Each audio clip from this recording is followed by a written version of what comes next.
Okay, good morning, everybody. It's 11 o'clock, 1 minute past 11. Let's get started on today's webinar. And we are going to be talking with Chuck Krugel, who is an employment law attorney who practices on behalf of management. Chuck has a bachelor's in psychology from Bradley University and a master's in psychology from the University of North Carolina at Charlotte. And of course, he has got his JD from Ohio Northern University. Chuck is very involved with a lot of civic organizations and is always looking for ways to give back. He is a chair and member of the board of directors of the Eeoc Lytton Developmental Services, which was founded in 1956 to service the Oak Park and Lytton Township communities in suburban Chicago, with people with developmental disabilities learn the skills needed to live an independent life. Chuck is also the vice chair and member of the board of directors for the Lakeside Community Committee, which is a 45-year-old child and family advocacy, housing, and adoption agency. Chuck is also a member of the board of directors for the Youth Outreach Services, a 50-plus-year-old teen advocacy, housing, and direct service organization in Chicago. He is a member of the board of directors for the Kelly Hall YMCA in West Humboldt Park, of the part of the Chicago YMCAs, and a member of the board of directors for Latinos Progresando, which is a 30-plus-year-old immigration advocacy and legal services agency. Is a member of the board of directors for the Decalogue Society of Lawyers, which for over 80 years, the Decalogue Society has supported Jewish lawyers and the legal community in Chicago and throughout Illinois. Chuck is also a member of the board of directors for the Mental Health Association of Greater Chicago. He's a member of the advocacy committee for the Chicago Bar Foundation, and lifelong Chicagoan, and we are really lucky to have Chuck. And with that, Chuck, welcome to the webinar today, and I think we need more light on your face. Thanks for having me, Mohammed. It's always been a problem with this, I guess because of the background. Yep, you got a wonderful view in the background over there. But let's dive right into some of the issues that we want to discuss today, Sure. Chuck. And one of the things that I wanted to start off with, especially in the immigrant community, who, when they come over and they start businesses over here, most of us are not really aware of all the, the nooks and the crannies of employment law, especially. And if we can get into that as we go along today, I wanted to start off with some of the new laws and requirements that have come in, especially as a result of the pandemic and, the PUDA things and stuff that is going on. You want to give us a little heads up on what is happening with some of the new laws that employers need to be aware of? Yeah, so you have I think the key one is the Family First Coronavirus Response Act, Family First Coronavirus, FFCRA or something like that. It's a long acronym, but anyway, it's part of the, it's all entailed or kind of jumbled up with the PPE, Payroll Protection Act stuff and all that. So basically, this is all going to be in effect till the end of the year, December 31st, 2020. Okay, so that kind of started on, I believe, the 27th of March, right? March, yeah. Yep. And they just started, well, it went into effect the 27th. I don't think they started enforcing it until maybe in April or so.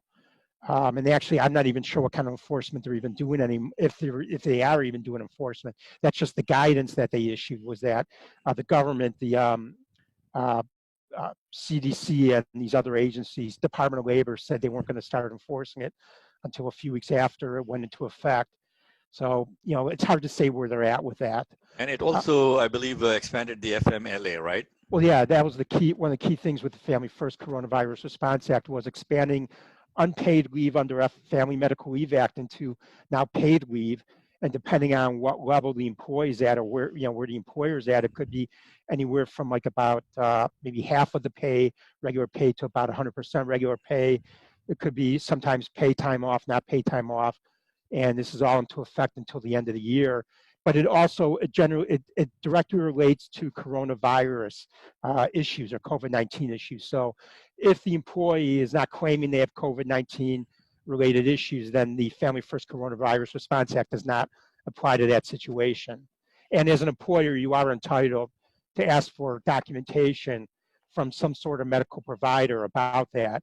So, I mean, obviously it doesn't include like a voodoo doctor, but it can be like a nurse or or some sort of physician assistant or something like that, not necessarily a physician or a doctor.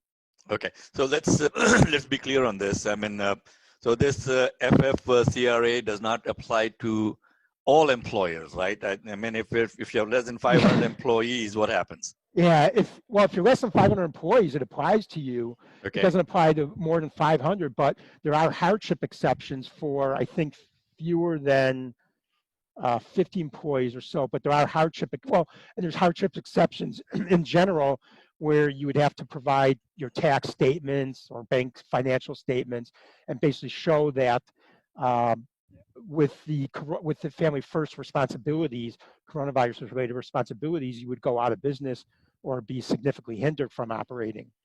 Okay, so if an employee takes off because of the COVID-19 and the employee has to bring in some documentation that they were either impacted or where there were chances of them being impacted, and how does that work? Well, first of all, it's not necessarily that they have to bring in the documentation. Okay. If they're asked by their employer, then they have to provide it. So, and then employers are basically required to engage in what's called an interactive discussion, like a sort of a one-on-one or small group discussion with that employee to find out what their situation is and whether or not any of their health issues can be reasonably accommodated under Americans with Disabilities Act or the state or local equivalents. Okay. Talk to me a little bit when you say that Americans with the Disability Act. Talk to me a little bit about the EEOC issued guidance on this. Yeah, I mean, the EEOC issued guidance is nothing spectacular on this. It's frankly, I think the best government guidance, by the way, has been put out by the U.S. Department of Labor. They've been really cool. They've been really good. The EEOC guidance is nothing special. They're dealing largely with what's called protected class issues, the legalese like disparate impact or disparate treatment. So basically what they're dealing with is issues that would disproportionately impact against a protected class. So it could be like on basis of religion, like Muslim or Judaism. It could be on the basis of national origin, ethnicity, Hispanic, Black, that type, any sort of protected class. So they're trying to make sure that any testing, any temperature taking, any sort of reporting or data gathering doesn't disproportionately impact against a protected class. Okay. And that you're not paying less to protected classes than you would what's commonly known as like the white male majority. Okay, let's take a step back and look at again from an employer's perspective now. The documentation that employers get in this. I know that, for example, with the W-9 information and all of that, that is supposed to be kept in a separate, secure filing system that is protected and all that. How does that impact all of these new documentation that employers are requiring because of this COVID-19? Well, in general, medical records should always be kept separate from general employee files. Okay. I mean, medical records regarding specific medical conditions, obviously like open enrollment election forms or things like that can be part of the file, but anything regarding specific conditions and the employee's specific disabilities or whatever accommodations they need should be kept, anything medical should be kept separate under lock and key and all that. Okay. Also, by the way, just you mentioned something, Cause you mentioned W-9. The Family First Coronavirus Response Act also does apply to independent contractors. Okay. So that's something much different than what we've been used to. So that's explain that a little bit more. Well, if you're an independent contractor, you can be then protected under the Family First Coronavirus Response Act, and you can also be eligible for unemployment benefits under, in Illinois by the Illinois Department of Employment Security. So this is a different wrinkle and something very different from what we're normally used to, where 1099s, independent contractors, none of these laws generally apply to them. But in this case, right now, under the Family First Act, it does. So under the HIPAA regulations now, how is that impacting what employers need to be aware of? Well, again, you can't go too deep into discussion or into inquiry on employee conditions. So generally speaking, and this also relates to the Americans with Disabilities Act and other other medical or leave statutes. So in general, you can make general inquiries about their health or really their ability to perform the essential functions of the job. And the essential functions of the job is usually defined by the job description itself. So you have a valid job description, and then you make inquiries based on that job description, what the employee can or cannot do relative to that job description. Okay, sounds good. Folks, let me again reintroduce our guest today. His name is Chuck Krugel. Chuck is a management side employment law attorney with a bachelor's degree in psychology from Bradley and a master's degree in psychology and a Juris Doctorate also. Wonderful person. He is Juris Doctorate, not Juris Doctorate. Juris Doctorate, yeah. I mean, JD, so I could, I could refer to him legally as Dr. Chuck Krugel also. Yeah, that's but, right. What we are discussing today should not be construed as legal advice either from Chuck or from the Center for Strategic Solutions. I'm Mohammed Fahim. I'm the CEO for the Center for Strategic Solutions, and you can learn more about us on our website, which is cfss.us. So if you need any specific legal advice, you can reach out to me and I can refer you to Chuck, or you could go directly to Chuck and get more information about specific cases. So things that we are discussing today is more in an informational session rather than legal guidance. And we are talking about the impact of COVID-19 on employers and also on job seekers and employees also. What you need to be aware of as an employee. If you have any questions later on, I mean, you're always welcome to get into the chat box and send your questions via chat. We're not going to be, activating your video, your audio, and you can always, get your videos on so that we can see who is attending today. So quickly, in a nutshell, let us recap the FCCCRA and all of this alphabet soup really gets to me, Chuck. I know. Hey, okay. Hey, here's one for you. Okay. This is like mandated reporting for in Illinois. So this is the service that we use in Illinois. It's part of the CDC, Centers for Disease Control. Okay. Integrated Surveillance Information Systems. It's part of the, and this is. Then there's a part of this called the National Notifiable Diseases Surveillance System, oh, boy. and NEDSS. So these are all part of the Centers for Disease Control.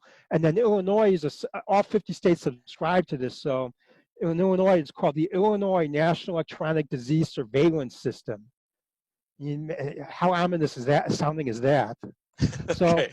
I mean, this is in Illinois. It sounds so ominous, though. Okay, surveillance system. I mean, come on, Chuck. What are we getting into over here? It's Orwellian. Yeah, it's This is so like if you're an employer and you're in certain industries, like anything involving healthcare, education, anything with children, where you may be called what's called the legalese or quote unquote mandated reporter. Okay. That means you have to report issues of abuse or health issues involving certain individuals. If you're a mandated reporter, you have to report cases of COVID-19 to this National Electronic Disease Surveillance System. And, and it's all this alphabet soup, acronym soup about this stuff, but this is what we're doing now. And I haven't seen much guidance. I mean, there is CDC guidance on this, but I haven't seen much talk or use of this. So it's hard to say. I mean, they say all 50 states are subscribed to this, but yeah, I can imagine Illinois be compliant, but a state like Texas or maybe Arizona would be hard to fathom them being compliant. But we're assuming this is the way it's operating. Well, I think that's a perfect segue into what I wanted to go into after this. So, who's whose responsibility is it to report this? Is it the employer's responsibility, or is it the responsibility of the testing lab to report this? And if it is the responsibility of either or, who should they be reporting to? Well, first of all, the labs are going to be reported are going to be required to report anyway. They're legally mandated. So anytime they get positive tests, they're supposed to record that into the CDC database, the ones we just mentioned. So the employer does that, or the lab does that? The lab will do that.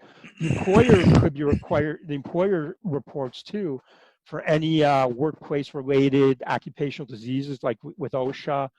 Or with COVID-19 too, they're supposed to report if they're a mandated reporter. Now, if they're not a mandated reporter, they don't have to, the business doesn't have to report. So it's possible that the testing company, if they're using like a testing company, they could be required to report, but the employer may not. Okay, let's talk a little bit about the again from the employer's point of view. Employer gets a report that Mr. X or Miss X is COVID positive. Yeah. What is the employer's responsibility of informing the rest of the staff in their setup? How do they do that? How does that work? They don't necessarily have a responsibility to report it to the rest of their staff, but they should from a human resources management perspective, as opposed to a legal perspective. I would say, I would advise them to do that. I had a call a few months ago from a client of mine, a manufacturing client, and I told them to report. They're in the suburb. And I told them I think they had 1 or 2 infections, and I advised them to report it to their village hall, because they might have to do contact tracing too and all that. So I think you're better off being transparent and telling your coworkers about this. Now, here's the key thing to me is not so much what to tell them, but how to deal with them about this, because obviously you don't want people running around, right, in fear and this hysteria. And so you're going to have to kind of put a clamp on that, a lid on that, and tell people how to react, how to deal with one another. And if they're afraid, then don't come into work, take off leave time or something like that. And, and basically continue monitoring, continue doing testing, temperature taking, whatever you've been doing in the workplace, or continue doing nothing, involved with testing or monitoring, but make sure that you contacted to see, if you've done any reporting, if you want, to the CDC, or you make sure that the employee, that their health professional reports on their behalf. Okay, let's talk a little bit now about the importance of employee handbooks, especially in today's litigious world where we have attorneys like you on the management side, and then you got a lot of bottom feeders on the other side who want to sue, businesses, just for lack of a better word. I use bottom feeders. You know that my son is an attorney, so is my daughter-in-law, but they are not bottom feeders, okay? But yeah, there's a lot of people who are looking to see how they could go in and make some quick money, for lack of a better word, over there. So employee handbooks now, how important are those, and are they mandated for every size business? It's not mandated for every size business unless you're like a government contractor, or there's some sort of law, regulating you that requires it. But generally, as a general rule, it's not required. I advise employers only to put into their handbooks what they will actually follow.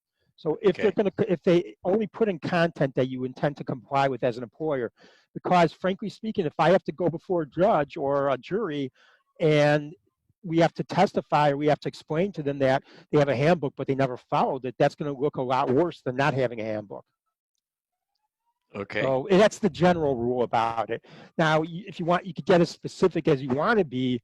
However, you have to also realize that it's impossible to put everything into a handbook, in the same way that it's impossible to put everything into a legal contract. There's no such thing as everything from A to Z in these documents. So as long as you're prepared to have, to have a few holes in it, and you could fill those in down the line, then you want to be as complete as you believe you need to be. in a very short answer, Chuck. Yeah. You want to talk about some possible policies that employers need to have in the employee handbooks? Yeah. So you're going to Just a want, broad overview. yeah. So you're going to want anything that relates to wages, hours, or conditions of employment. These are like the three topics. These are legal terms that are used in the National Labor Relations Act. So, and also the EEOC uses these terms. So anything involving how much money they make, the benefits they get, how they're paid, when they're paid, anything involving the conditions of work, that, safety, any rules or regulations and specific to their industry, the benefits they get, the hours they work, the hours that time off that they get, things like that. And then obviously for any pandemic related situations or health related situations, you want some sort of reporting mechanism to the employer so that they can report whether or not they can perform the essential functions of the job, and then how the employer might investigate whether or not, it's a legitimate claim that they have regarding time off from work or the need to leave work. Now, do these handbooks have to be physically printed available, or could they be online? Both. It could Both. be either one. So I've created handbooks for employers that were only a few pages long. The intent was that the employee could, because this was these were restaurants or fast food type businesses, and basically I created them so that the employee can actually have them in their pocket, like, and keep them in their back pocket or something while they're at work. And then I've done employee handbooks that are 100 pages long. So it really depends on the needs of the business and their industry. But it could be both online. If you're going to do an employee handbook and only have it online, then make sure that your employees can access it. Because if they can't, for whatever reasons, income or even language reasons, you may be held responsible for that as the employer. Okay, sounds good. Folks, it's about 22 minutes into the conversation. Again, my guest today is Chuck Krugel, who is a management side employment law attorney practicing in Chicago for quite some time. Chuck and I have known each other for a long time now, and he's one of the few attorneys who is actually allowed or invited to visit my home. So, okay, that tells you what kind of person Chuck is. But jokes aside, very knowledgeable, very informative. And if you have any questions at all about, employment law and what you need to know as an employer, or even as an employee, Chuck would be more than happy to guide you and assist you. Again, a quick disclaimer: what we are discussing today is not to be taken as legal advice, but more as an information. So Chuck, again, you have got a beautiful background in there, but man, I'm losing your face in there because. So let's see, maybe if I get closer. Yeah. Now you're looking good. Now you're looking good. Okay, so coming back to the employer again, what would be your advice to somebody who's starting off a new business? Do they need to dot all the I's, cross all the T's before they launch a business, or can they work their way into coming up with all of these requirements? I think you could work your way into it somewhat, because I think it's unfair to require a business owner, especially for a new business, to dot every I, cross every T in advance, especially when you're not sure. And honestly, there's a lot of unscrupulous attorneys and consultants and accountants out there who would try to take advantage of that too. So what I would do is focus on the licensing requirements of the business and your structure, getting license, getting your permits and things like that, and all in line, and then working on the employment related aspects of it. However, if you're going to hire, you're going to need to start saving all that information, the demographic or the data about applicants and who you're hiring from day one.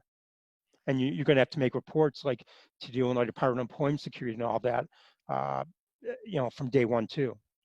Okay, let's come back to some of the employer agreements that employers enter into when they hire someone.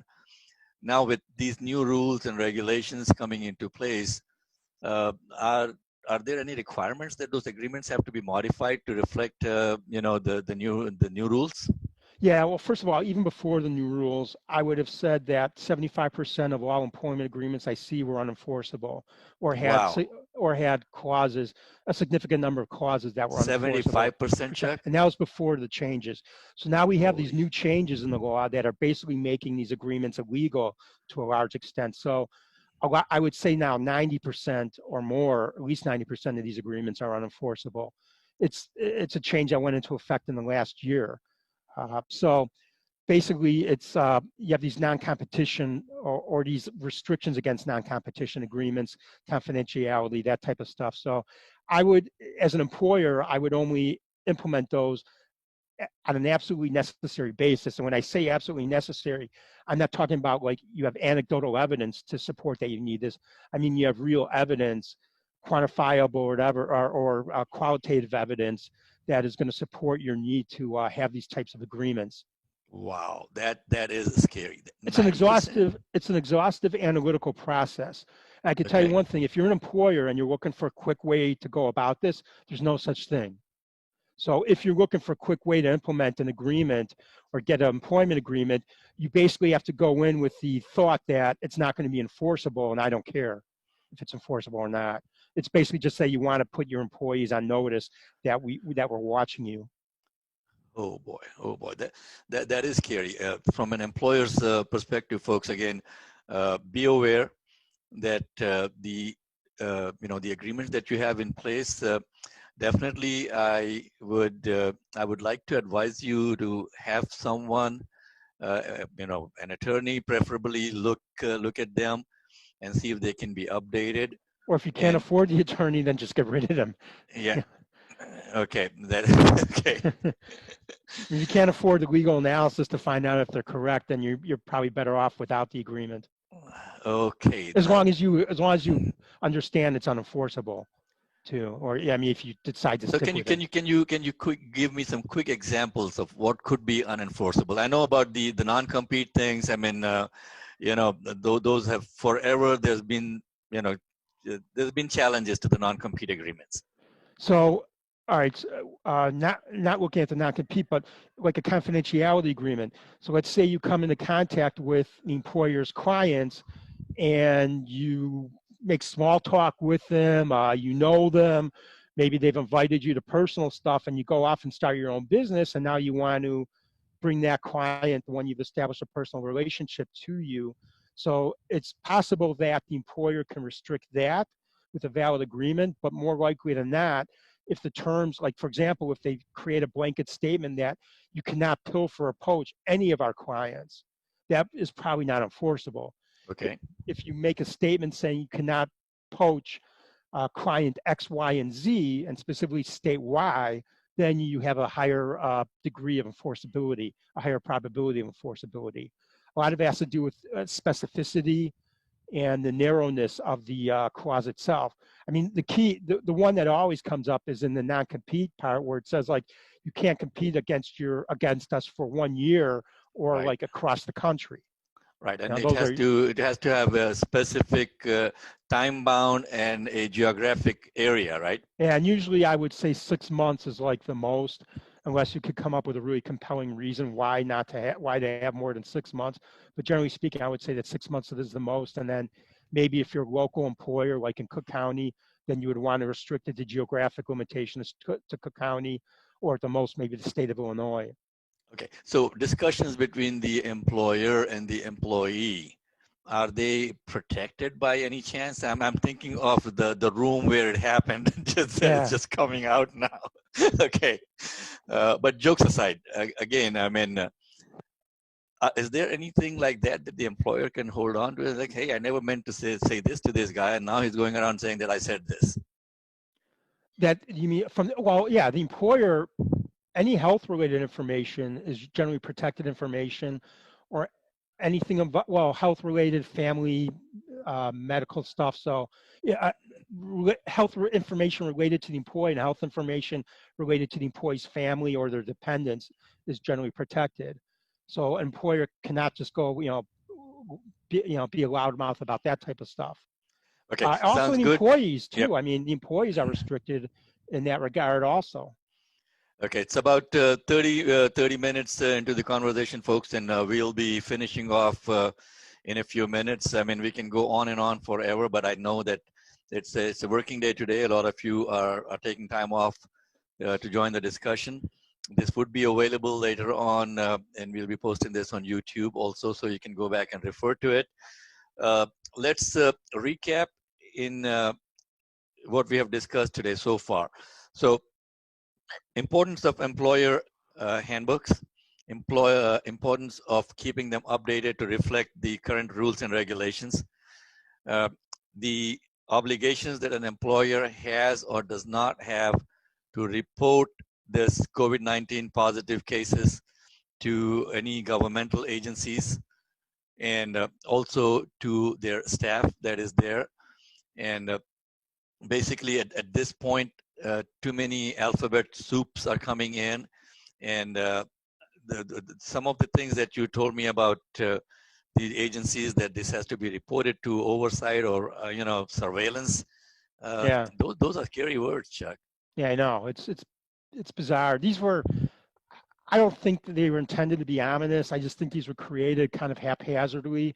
A lot of these laws were, or a lot of these regulations and laws regarding the pandemic were written haphazardly. So this is why the effectiveness of it, or I mean, why the dates of effect that they went into effect were put off, and why enforcement's has been put off too. So there's so much of this going on right now. It's hard. Attorneys, I mean, we're having a tough time keeping track of all this. Absolutely, absolutely. And that's what I keep hearing from my employer clients also, and my friends in the legal community. I've got more friends in the legal community, Chuck. So be aware of that. Okay. But any other questions that you have, folks? If you just want to go ahead and get into the chat box, if you have questions, we'll be happy to take those. If not, you always have my email, and I'm going to put that in the chat box. Here's so a that question. You can. Yeah, go ahead, Chuck. If an employee returns back after recovering from COVID-19, does the employer have the right to ask for a doctor's note if the employee can return to work again? Yeah, you can. I mean, basically, you can ask. What I would ask for is if they're able to perform the essential functions of their job. That's like the politically correct way of being in line with the Family First Coronavirus Act and the Americans with Disabilities Act. So basically, are you able to perform the essential functions of the job? And if they, you can require a doctor's note. If you want, you can send the doctor or with the employee, give them a copy of the job description and have them, go off everything they can or can't do within that job description. That might be the best way of doing it, or sort of best practice, as opposed to just, asking them or telling them to just get me a doctor's note. Asking specifically for a doctor's note, though, under these new laws involving the pandemic, you can get a note from a medical professional, not just a doctor.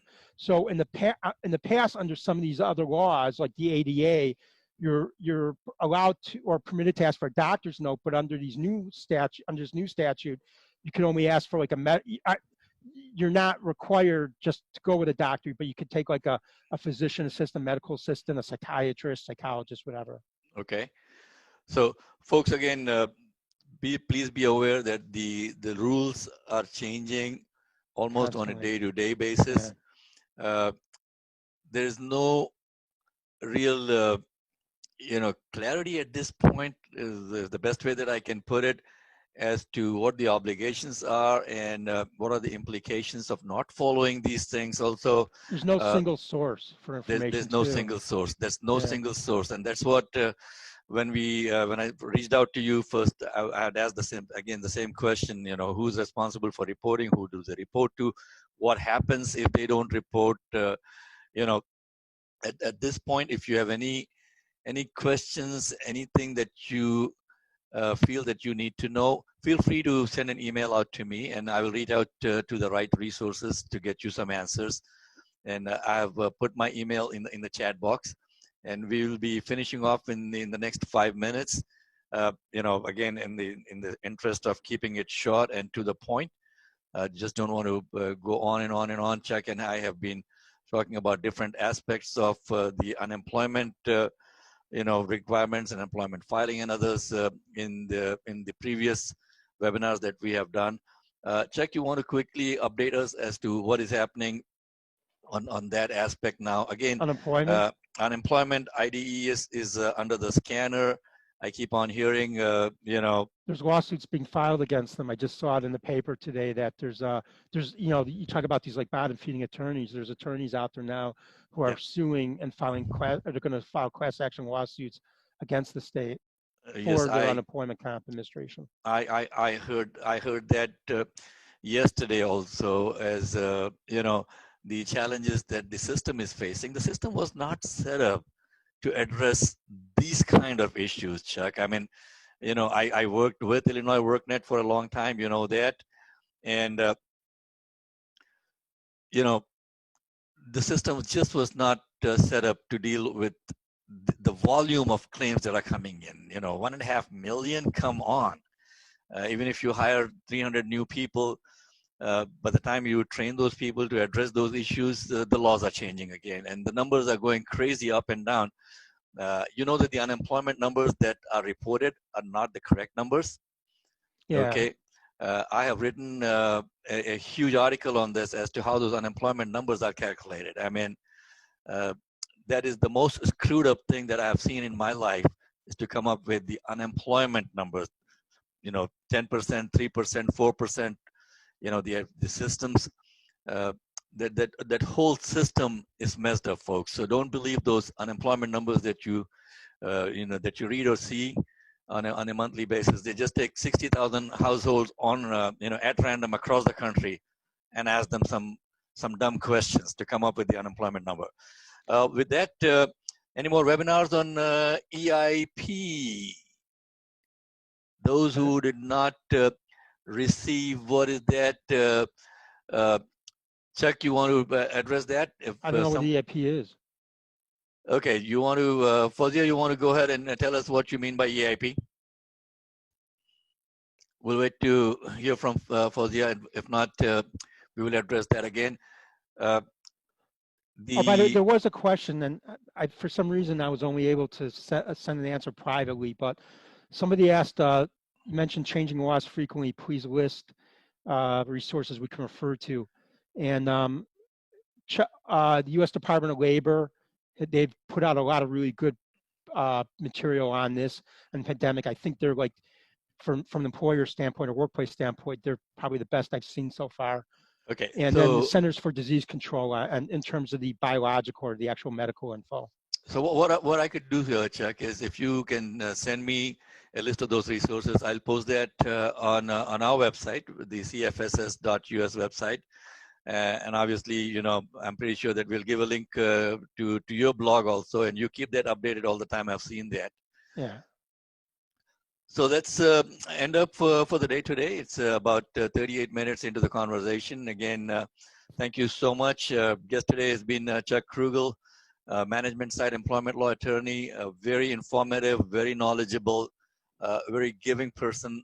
And Chuck, thank you so much. By the way, I guess real quickly, somebody did ask about, all right, so the stimulus checks is what I think they were talking about, EIP. Oh yeah. You have to, you have to keep applying for that, I'm assuming, if you haven't received it yet. And then I don't think there's any way to call them on the phone. So my understanding is you have to go into, there's a database that you fill out, that you sign up for, and then they're supposed to get you the stimulus money. The IRS website has a link to this that you can go and register, even if you're not filing for taxes. I can hear you. And you can definitely get more information on that. We are not going to be addressing that over here today. Just a quick update on the additional, unemployment compensation that was coming in from the federal government, the $600. I believe that is going to be ending in July. Have you heard anything, Chuck, about that being extended? They're talking about it. So it's my guess is yes, they will extend it, because frankly, I think it's political. So this is, I think Trump needs to keep this going. So my guess is they'll extend it. Okay, sounds good. And with that, thank you all very much for joining us today. Again, my name is Mohammed Fahim. I'm the CEO for the Center for Strategic Solutions, and we try to bring you, information that is needed on and off. It's not on a regular basis.